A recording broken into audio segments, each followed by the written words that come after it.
Macro-scale overview and climate context. A persistent eastern U.S. trough has established a moist, unsettled regime across the southeast. An elongated shortwave and broad troughing extend from the northern Gulf through Florida and up the Atlantic coast. A weak surface trough or stalled frontal boundary lies draped across central and south Florida, providing a synoptic anchor for today's activity.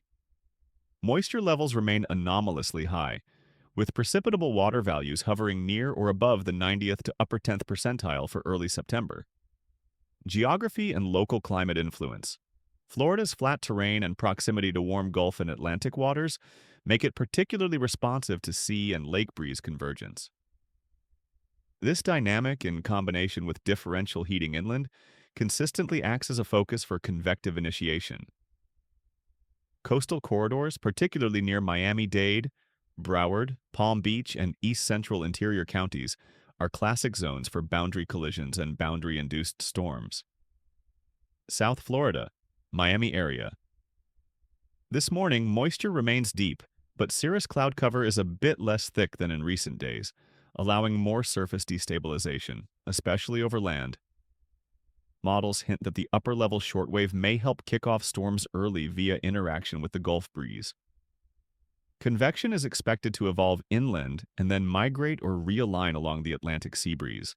The 700 megabyte flow is veered relative to the low-level flow, especially north of Miami, favoring storms that turn back toward the coast as they propagate northeastward. Forecasts point to typical storms producing 1 to 2 inches of rain, with a few intense storms reaching 2 to 3 inches and locally perhaps 4 inches, particularly where backbuilding or training patterns occur in Broward and Palm Beach counties. The high end of this shows potential for locally heavy rainfall and minor street flooding, should storms remain stationary or repeatedly target the same area. East Central Florida, Melbourne/Orlando corridor. Washington area observations reveal a similar pattern.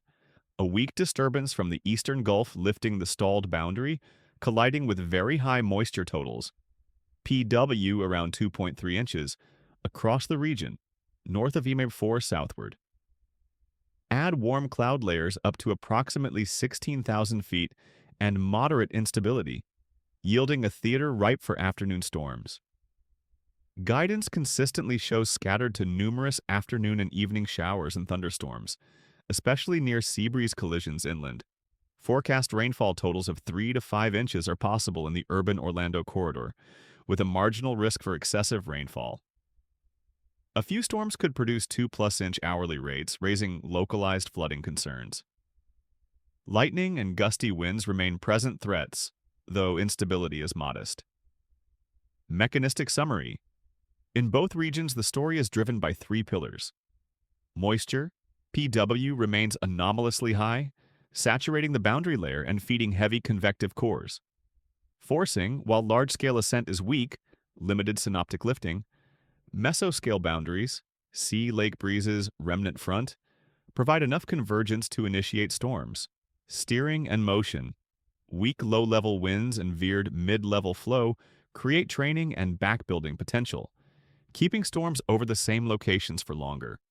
Implications for aviation and operations. Expect scattered to numerous thunderstorms, especially this afternoon and evening, with low confidence in exact timing and placement. Visibility reductions, turbulence, gusty winds, and potential heavy rain should be anticipated near coastal and interior convergent zones.